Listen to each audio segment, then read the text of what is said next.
And welcome, everyone. Good morning, good afternoon, and good evening. It's exciting to see that we have participants from more than 20 countries with us today, truly an international audience. My name is Elizabeth Ziemba, Regional Director for the US-based Office of TIMOS International Healthcare Accreditation. Our office is sponsoring this first in a series of web seminars specifically for dentists and dental professionals on topics that are tied closely to the three pillars of TIMOS accreditation programs: improved clinical services, better business metrics, and a great patient experience. Today's web seminar features two terrific speakers. First, Mr. Irving Stackpole, president of Stackpole Associates, will share knowledge and insights from his more than 40 years of healthcare experience, particularly in the areas of market research and marketing. Joining Irving is Dr. Parker Hodges, the newest member of Family Dentistry of Braintree, a well-established dental practice started by two brothers, Doctors Richard and Philip Striziero. The practice is one of Stackpole Associates' clients, and our speakers are here today to share their COVID social media experience with you. To begin, please welcome Mr. Irving. It's a pleasure to be here. Thank you to everyone for attending. The agenda for today's presentation, understanding that we are focusing on dental practices, and as Elizabeth said, one of the principles of the accreditation program she represents is effective communications, social media as a channel of communications in this environment. So specifically, how can we fortify, protect, and defend market share that you have, that your dental practice has in a pandemic COVID-19 environment? Second, how can we increase market share of those consumers, those patients, those clients you want in a pandemic environment? We'll talk of necessity about the principles associated with digital marketing, and of course, throughout, we'll talk about COVID-19 in the context of both digital marketing and dental practices. So first of all, a few definitions for clarity. I recognize that many in the audience are practicing dentists, so please forgive me if you are trained in marketing, and this is in no way intended to be condescending. But marketing is the management of the interfaces between your practice and your customers and your public, your audience. So whether you call your audience your customers, consumers, or clients, managing the touch points with those customers, consumers, and clients is the job of marketing. The question, of course, in marketing is, what do they think of us?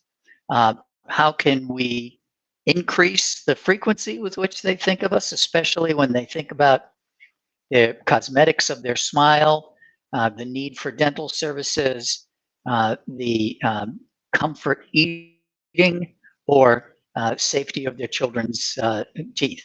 Any of those things are legitimate questions for a marketer in the dental practice environment.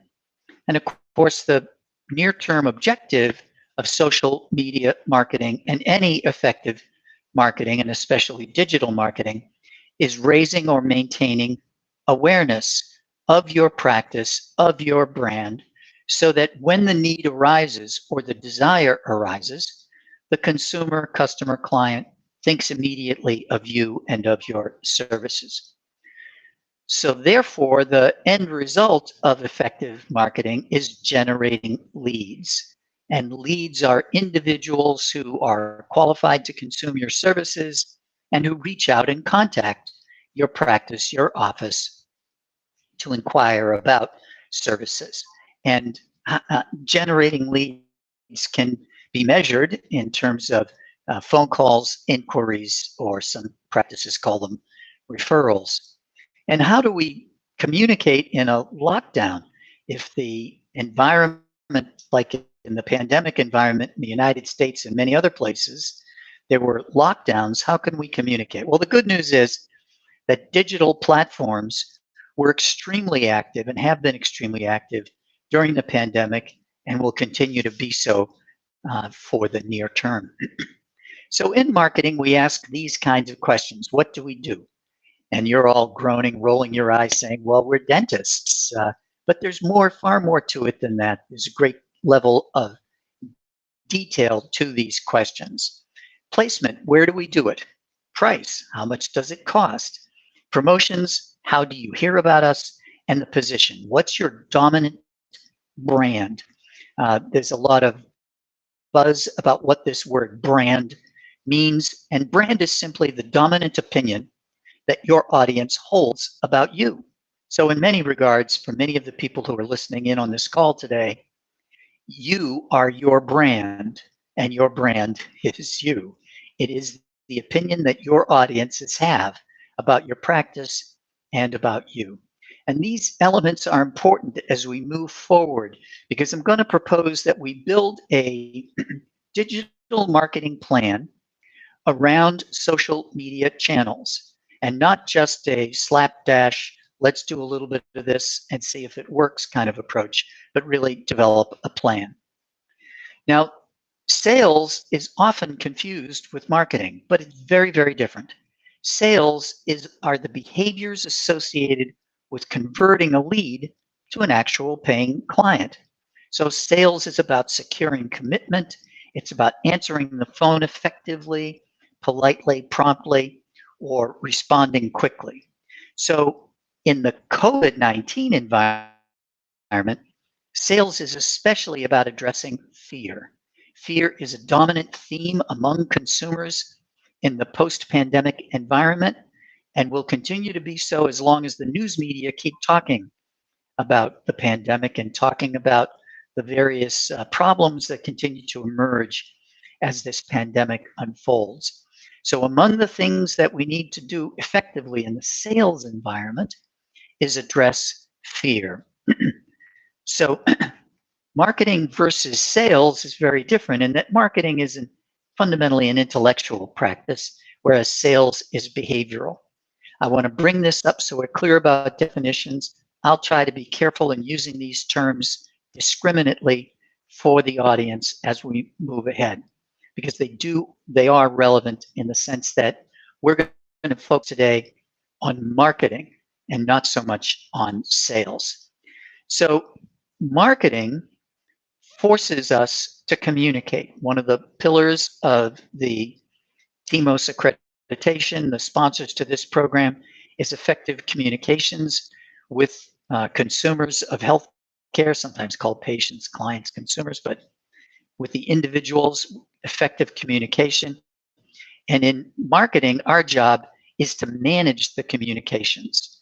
And I'm going to talk about how we do that effectively right from the ground up in a social media environment, and especially now in a pandemic post-COVID-19 environment. And the last point here on this slide is very important. It's not what you say, but rather it's what people hear that counts. So we can put words onto a screen, we can put words into a post, but in social media. But what's most important is how our audiences read those words, interpret those images. That's very telling. And the good news is that in digital marketing, we can measure these reactions and we can get feedback, very effective feedback, so we can modify what we say, the images we use, when we say it, and where we say it. So let's getting started in social media. Some of you may be very experienced in social media, but some of you are just starting or have just started or are thinking about getting started. And the real question is, who's our audience? What's relevant to them? And how do they search for us? Now, this is a very different approach to marketing and marketing development than historically. The digital environment forces us to consider our audience first and then how that audience searches for information digitally, and then how relevant is that information to that particular audience. And this, as you can see, would break down into the types of clients that you are pursuing as a dental practice. Are your clients predominantly young? Are they 20-somethings? Or are they older? Or does it include a mix? Do you treat children? Don't treat children? Do you treat Medicare beneficiaries, meaning older consumers? You prefer not to treat older consumers? Do you have a heavy mix of cosmetics in your practice? A heavy mix of orthodonture in your practice? These are extremely important questions that need to be sorted through in advance before attempting to build an effective social media program, because we want to be speaking to personas. Now, a persona is nothing more than a personality profile. So here we have two potential consumers, a moderately young woman and a moderately older man. I have to be careful about saying that because I'm a moderately older man. These individuals will be looking for and searching for information in very different ways. They are seeking different types of services which will have a different sort of relevance to them. The young woman on your screen may be looking for cosmetics, may have a low intensity of practice demand, but very specific. The older man may be far more concerned with things like being able to eat his favorite steak than the young woman. So the messages designed to reach these individuals can and should be tailored to how they search for information about dentistry. And fortunately, this information is readily available through the through keyword research. Google, which is, as we all know by now, is the dominant search engine in most of the West, it dominates. It has over 90% of the searches. Google has terrific analytics that anyone can access. So you can see, you can learn by geography, by age group, by gender identification. You can learn what people are searching for. And this is the kind of research that Stackpole and Associates conducted on behalf of Family Dentistry of Braintree when we began our social media program with them roughly 2 years ago. And indeed, I selected these two images specifically because they represent the two segments of an audience that Family Dentistry of Braintree speaks to and cares for in their regular day-to-day practice. The next step is to look at where, with regards to social media, where you want to be active. Now, notice that we didn't start here. We started with who are we talking to? Because who we're talking to, the personas, will drive where we choose to be active, what channels we will use for our social media messages. So in the case of the older gentleman's going to be all about Facebook. He's probably connected to his grandchildren and his children via Facebook, his distant cousins in other places, also through Facebook. Whereas the young lady may also be on Facebook, but she uses it very differently. She's more about Pinterest and probably Instagram, and that's where she shows favorite clips of her children, favorite clips of her night out with her girlfriends, and that type of thing. Very often the question comes up about the role of websites in digital marketing and the advantage, disadvantage, the importance of websites vis-a-vis social media marketing pages. One of the things that's very interesting is the evolving role of websites as social media emerges as a powerful lead generation tool, especially in the younger cohorts, the younger persona. Websites become less important. For older consumers, they want to go to the website, they want to reference the credentials and see where you went to school and all that stuff. But for the younger audiences, the younger persona, that seems to be less important. So the model here is have a website, have a good website, but the emphasis of the website with regards to lead generation should be kept in balance based on the persona. And certainly there needs to be very good connections between and among your social media pages and your website. A good website designer can inexpensively and easily do that for you. And in fact, with some of the contemporary web building tools that are available now, you could even do it yourself. It's just not that complicated. So moving on, the content of the messages, you target your persona with, for example, with the young woman, the messages are about self-image, self-esteem, about appearances with friends, family and friends, about refreshing, renewal, those type of messages, those type of keywords are indeed what you'll find when you do the keyword research.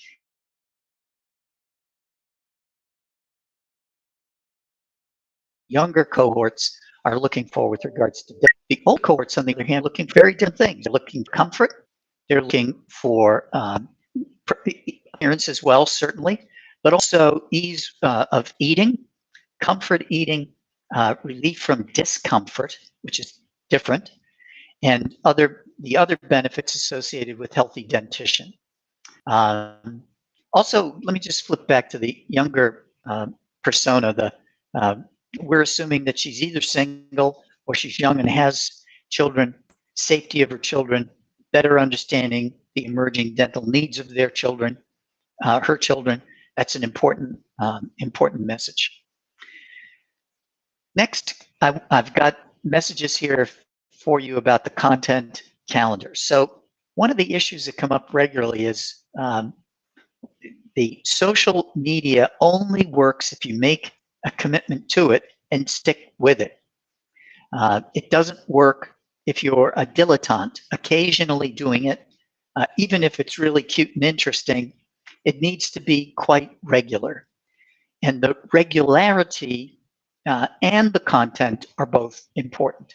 And fortunately, there are an emerging set of very inexpensive, I think some of them are actually free, easy to use calendar tools. We use Hootsuite. There are a number of others. I think there's Calendly and there's Trello and others. These are applications that are quite easy to use that allow you to schedule posts in social media channels on a regular basis. So just as you sit down at the end of the month and do your payroll and do your bookkeeping, you can sit down at the beginning of the month or at the same time and schedule social media posts. This is important because it allows you to take advantage of holidays. It allows you to take advantage of special events, Valentine's Day, Thanksgiving, other local holidays. If you Google national holidays, national events, you'll find a whole string of events. There are there's Dental Assistance Day. There's Healthy Dentition Day. There are World Days for Gingival Health. There's all kinds of days that you can celebrate with humor, good taste, but importantly, timely messages. The messages that people want to see have to do with their interests in how they look, going back to the persona, how they look, how they feel, what their experience is. So the content calendar allows you to schedule these activities, these social media posts, pictures, etc., on a regular basis without worrying, without fretting, oh, gee, did I do it this week? You can set it up for the entire month and then salt the month throughout with regular and routine posts. And that's the kind of thing that Family Dentistry at Braintree does so well. And one of the things that, one of the themes here is to have fun with social media. And I believe the team there does. I'll show you some examples of that. So the ready to start, ready, aim, go piece here is you pick the channels, you've identified the persona, then you pick the channels. So there's an array of channels to choose. Pick a set and begin to work with them. There's the Instagram, Pinterest, YouTube is terrific. YouTube is a very powerful, it's the second most popular search engine on the internet, right behind Google. So if you don't yet have a YouTube channel, it sounds intimidating, but it's very easy to do. And you can use Facebook to record small messages, short messages, and to put them on your YouTube channel or just leave them with Facebook. Very powerful tool. So keeping it going seems to be the challenge, and it is a challenge. Certainly in the pandemic and during COVID-19 lockdowns, my team and I were very hesitant to impose ourselves on the dental team at Family Dentistry at Braintree because we knew they were swamped. But it's so important to involve the team because that will help to keep it going. And the team includes staff and patients because going back to here, one of the things that we hope you'll do is find time to put up posters in your waiting rooms, to put them up at the desk, inviting your patients to like you on Facebook, follow you on Instagram and Pinterest. So involve both the staff and the patients. And these are likes and posts and releases, and have fun with it. It's really shouldn't be as intimidating as many folk seem to think it is. It's just another way to reach your audiences. One of the very powerful and compelling pieces of this is that this digital marketing using social media produces results. And here I have just some snippets of the results that we look at for our client having to do with Facebook reach, the way new clients come into the practice. And there's very clear, very powerful evidence that social media plays a very important role. We've been at it a while, we've stuck with it, we have modified, we've changed images sometimes, but all the time we've persisted in using social media as a way of reaching out to and communicating with our audiences. And it provides a very significant form of differentiation in the marketplace.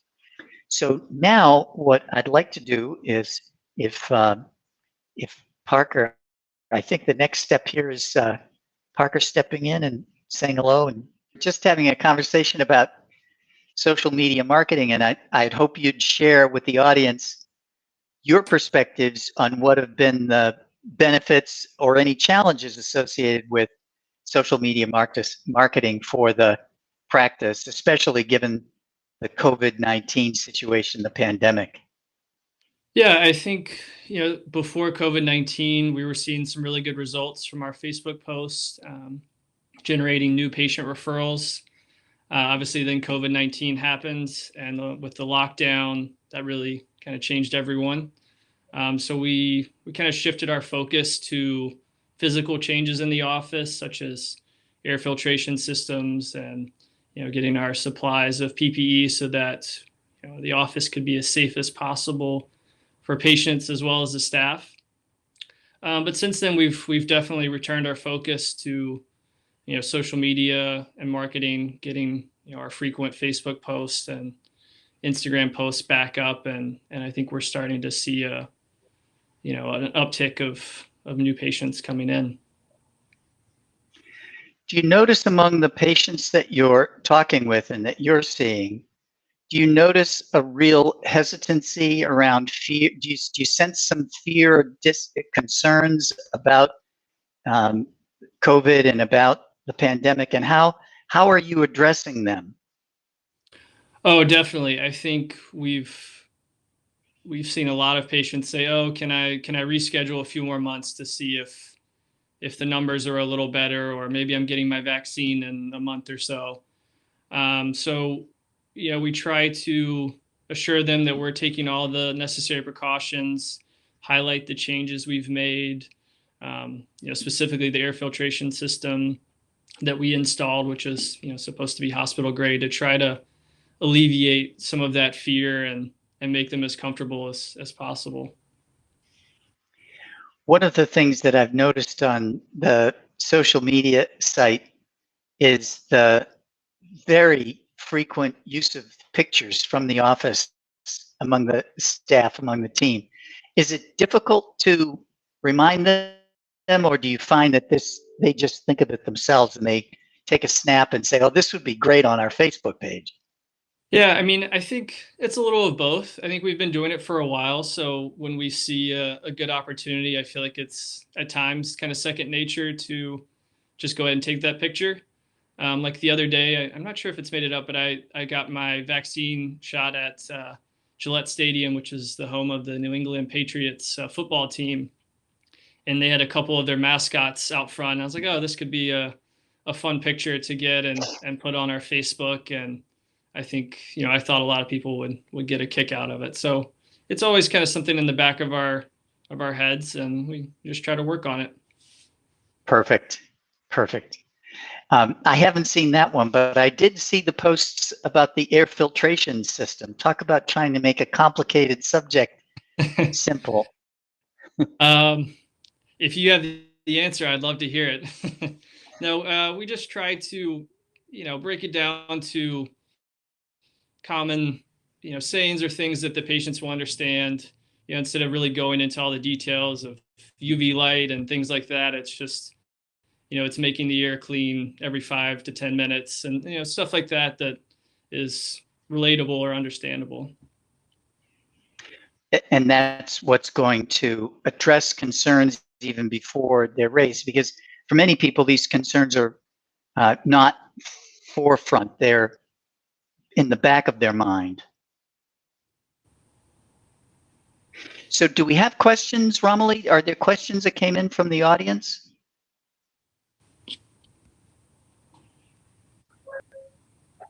Hello. Oh, yes, there are. Hi.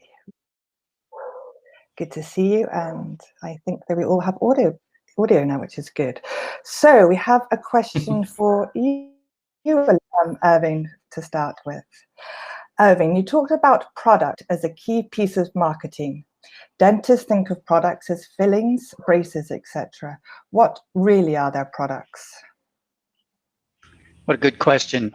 So in the dental practice arena, I would say the product is actually a service. And the service is the means of delivering a benefit to the client. The benefit, going back to the very beginning of the presentation about identifying the personas, the benefit may be self-confidence, self-esteem. It may be more comfort eating. It may be a mother feeling comfortable or confident that her son or daughter can play a field sport and that their teeth are protected. It may be a father understanding that the son's toothaches may not be anything untoward, but may be a part of normal dental growth.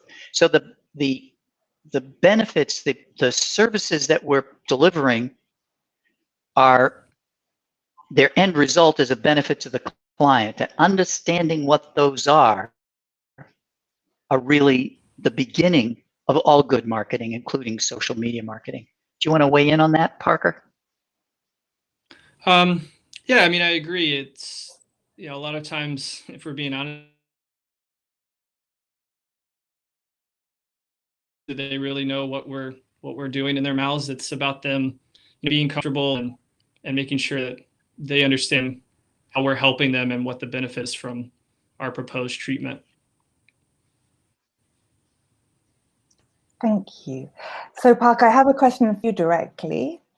Okay. Parker, how does Family Dentistry of Braintree manage contributing to social media from the team? How does the team contribute? We try to have everyone involved. Kind of like we mentioned, if someone sees a good, opportunity to take a photo, we try to do that. We're working on adding in kind of intraoral photos of the work we're doing as another way to get some, different types of media onto our platforms. So kind of like before and after of, fixing a cavity or something like that. And just, making them feel like they're a part of it. And it's not, just on me or just on, one member of the team. Great. They do a great job at it too. Fantastic. And second question for you, Parker, is what protocols are in place at your office? Is this in reference to COVID-19 or with the marketing? With the marketing.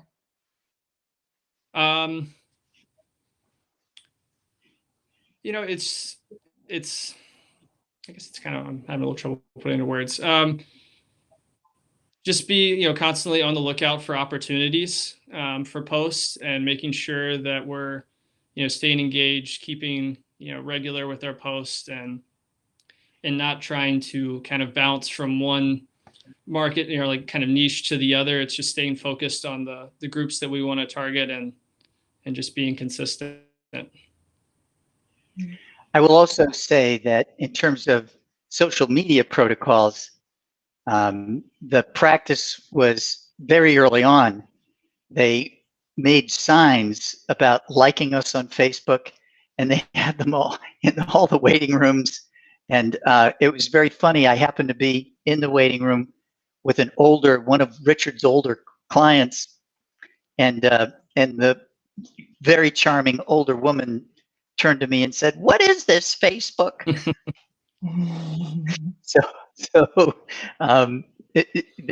The messages, it's not what people hear or read. It's not what people read. It's what they hear. What is this Facebook? That leads very nicely into our next question, which is, what are some suggestions for engaging older dentists in social media, as they may not be as comfortable or as tech savvy about social media? I open it to the floor. Well, I think the question is, what is the practice's goal? If the practice's goal is to reach a particular audience, then chances are there's a social media platform that can do that. So if an older dentist has an older clientele and wants to bring in younger clients into his practice, absolutely the best way, most economical, most scientific way to reach that younger audience with a proper kind of message. It isn't billboards on the street, and it isn't newspaper advertising. It's probably Instagram or Pinterest or Facebook with the proper messages, with the proper calls to action, call for this special, visit us, like us on Facebook, and enter a contest, some kind of form of engagement. So even old dentists can learn new tricks. You agree, Parker? Yeah, and I mean, from my experience here at this practice, we have a nice kind of range in ages. So I feel like with the staff, that is, so we're all kind of familiar with the different platforms and social media. So I think that kind of helps Richard, and we can kind of point him in the direction that we think things are going. And people my age aren't listening to the radio very often when they're driving to work, or like he said, reading the newspaper. We're we're checking Facebook, we're checking Instagram and things like that. So I think that's kind of helped him make it almost a second nature that we need to have things on social media. Thank you. So, Irving, I have a question for you now, please. It is, what is your suggestion on social media strategy in terms of how often should we post, on which days and what time, etc.?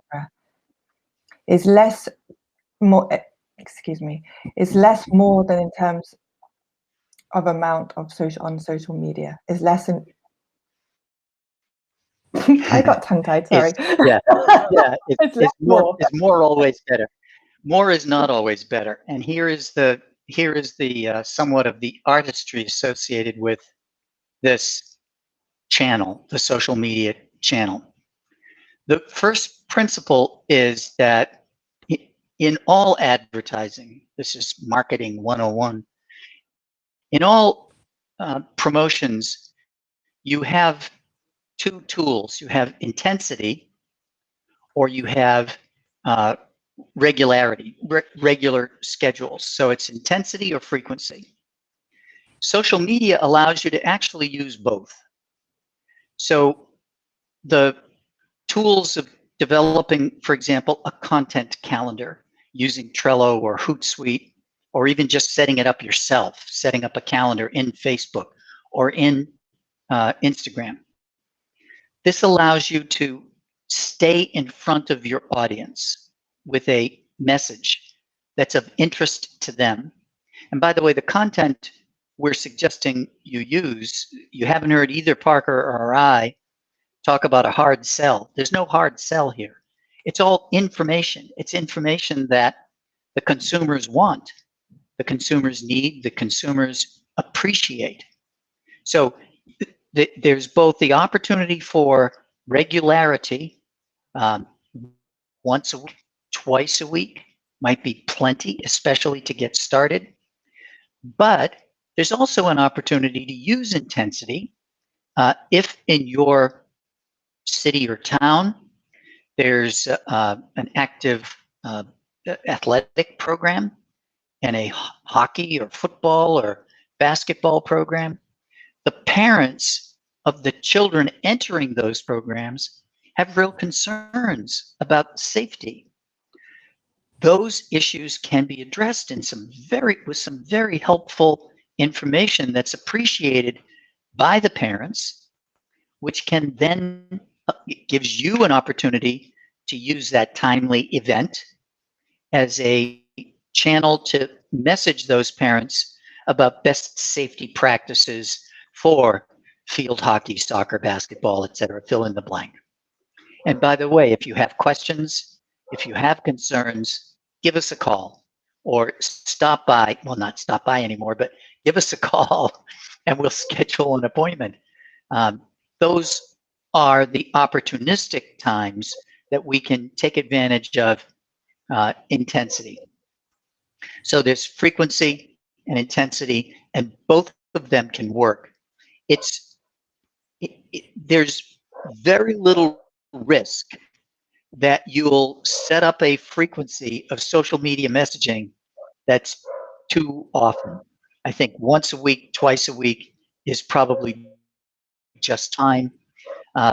It's very important that you stay aware of what's happening locally. So, for example, when the pandemic started to take root in January and February of 2020, we very carefully went in and canceled all of the posts that would have seemed to our audience as trivial or as glossing over the importance of what was occurring in the news cycle. So you can take advantage of that. You can take advantage of events in the marketplace and leverage them as well. I hope that answers the question. Yes, thank you. Next question is for Parker. So protocols, COVID-19 protocols at the practice. What have you got in place? Tell us about them, please. Yes, so we have patients wait in their cars, give the office a call to let us know when they're here, so that way we don't have too many people in the office at one time, and we can control keeping our social distancing. Then we do a screening, a series of questions. Have they been sick? Things like that, as well as a temperature check.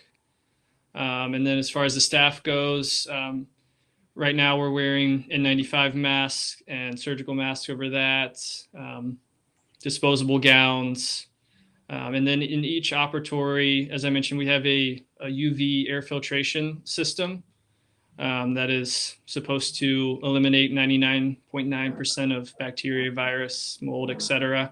in the air. And then leaving buffer time in between appointments to make sure we can completely clean and sanitize the rooms. And again, try to control patient flow as well as we can.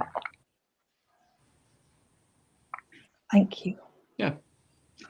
And I'd like to add that from a social media marketing point of view, several things have happened. One is that the practice has posted a number of pictures with the team in their gear, which is pretty intimidating, but also shows the audience the intense precautions that they're taking.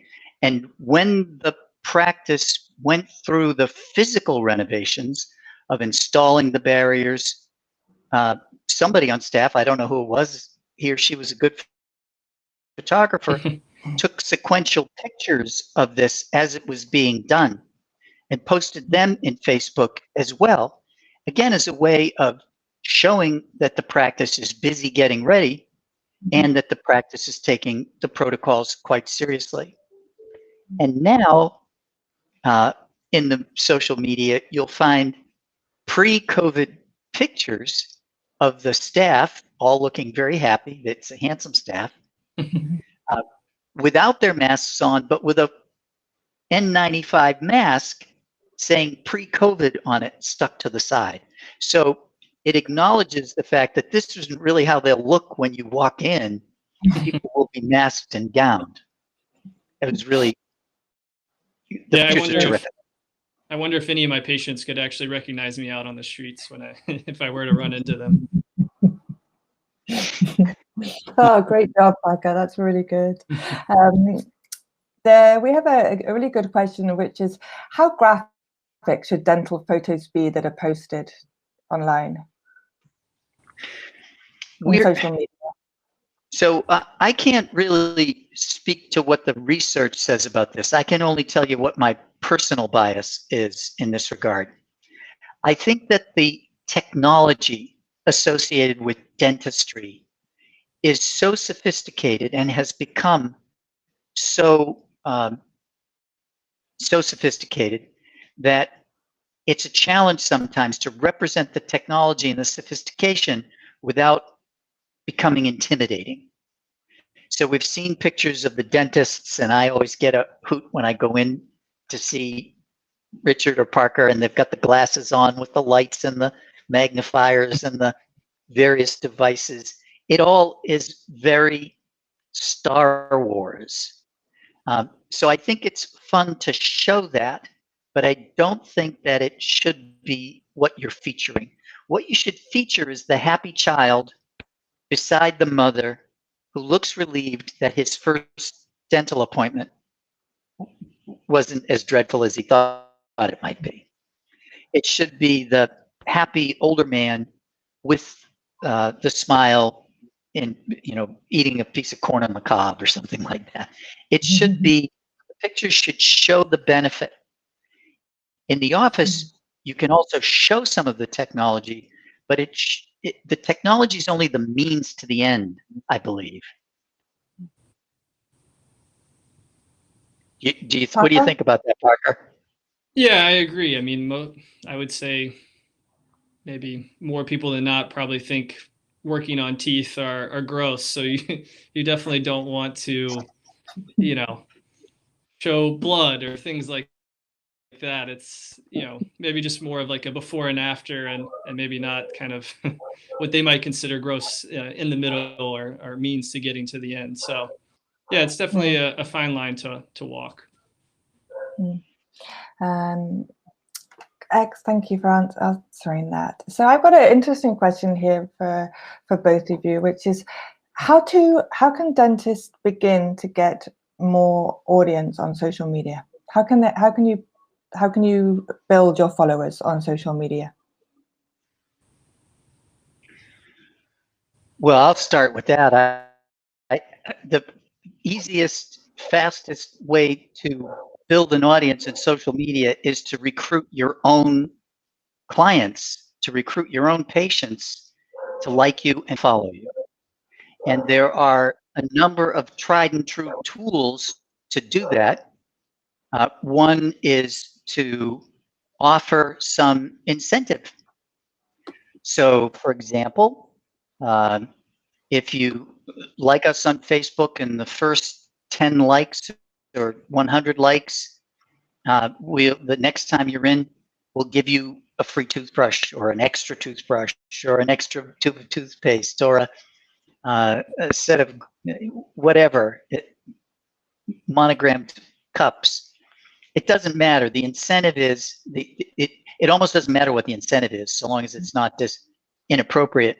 What matters is that you're prompting your base, your clients, your customers to engage with you. In the beginning, we started family dentistry at Braintree very modestly. We didn't offer really anything. We just put the signs in the waiting room and the signs where they paid their bill to say, like us on Facebook and follow us. And that really got us started. And then we started offering other types of incentives. So those are the tried and true ways. Just engage your current audience, and second, to offer incentives to a particular audience. Yeah, I completely agree. We have the signs in all the rooms, and then just reaching out to the patients, especially if they have a good experience. Say, feel free to leave a message on our Facebook or Google or whatever, and just kind of we see plenty of people every day. If we get a couple of them to start engaging with us on social media, that'll grow your base quickly. And the referral industry. Yes. That's where you go to for the dentistry as well. So I know you've answered this amongst the presentation, but a quick question is, what type of post can be nice for our social media? What type of posts can people include in their social media, Caleb? Oh gosh, there's almost no end. If you have birthdays, if you have celebration days, if you have TGIFs, if you have, I think it's very useful to take advantage of what's actually happening in your community. Every community in the United States or elsewhere have different sorts of event cycles going on. In the UK, I know we have some people from the UK. It's football, real football, soccer. In the United States, it's football, basketball. Those are just children's sports.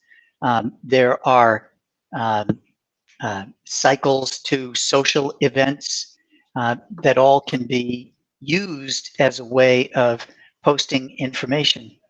But really, if you've engaged the team, if you've engaged the staff, and you're having fun with it, then the posts will flow. The posts will come out of that. It's everything from new uniforms to new toothbrushes to a different look in one of the operatories. It's almost endless as to the ideas that can be used, because you're not hard selling. All you're doing is you're staying in front of your audience with friendly, personable, and interesting messages about what's going on. Right. Parker, do you agree with all of that? Yeah, I completely agree. I mean, I think if you look at our Facebook posts, it's a wide variety of things. I I think there was a National Pirate Day, so there was like a little post about like, "Arr, show me your teeth." And then there's pictures of us in the office. I mean, you know, it's whatever you want to make it. Yeah, and top tips are good. Top tips on how to, you know, brush your teeth, or, you know, fun facts are always a winner as well. You're learning at the same time. And I think we've got time for just one more. We've got one more question, which is, Okay. are you finding that WhatsApp is becoming a tool for appointments, Parker, and WhatsApp statuses to market your business? Have you come across Well, I'm going to those? I'm going to ask Parker to weigh in. Are you seeing WhatsApp? Are people contacting you over WhatsApp? Personally, no, I haven't seen that yet. I mean, I'm familiar with it. I don't use it myself, but I wouldn't be surprised if it became a thing for us in the future. But as of now, it's not. We're seeing it geographically, especially in Europe. WhatsApp is actually very popular and is being actively used by several groups as in a similar way to other social media, with images and pictures and posts, and, as Romilly was saying, helpful tips. But I haven't seen it so much in the United States. Thank you very much. And You're welcome. we'll end with just one question, and which is, besides social media, how important is our website? And I think I know the answer to this question, but I'll over to you, Irving, to finish with this one. Well, your website is important. Your website is the website needs to be there as a credibility tool, and the degree to which you wish to use your website is based on the audience you're trying to reach. So, as I said at the outset, if you're attempting to reach an older demographic, a more mature demographic, they tend to visit websites more often. In fact, I showed some graphs. What we've seen is that this is actually borne out with age segmentation of the cohorts who visit the site. Older people tend to visit the site. Younger people tend not to visit the site. Younger people tend to scroll through the social media posts. Older people tend not to do that.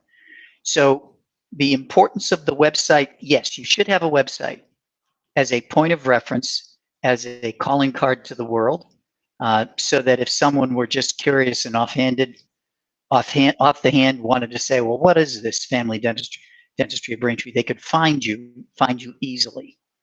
But depending on the target group you're attempting to reach, your website may be less important or more important. I hope that answers the question.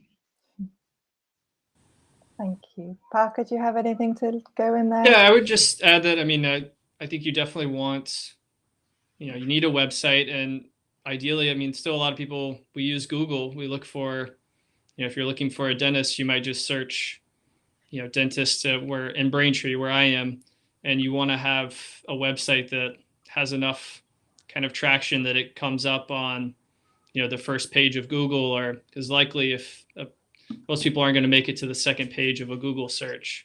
Right. And then that's where, using the social media, YouTube videos and stuff like that can make your website kind of show up, more likely on that first page. So to that extent, I think it is important. Exactly. Thank you. I think that's all the questions we have for today. Thank you very much, both of you, and thank you for your patience with today's technology, Parker and Irving. Thank you. Everyone who is listening as well, thank you. I want to thank you all for attending today's presentation. We hope that you found it informative.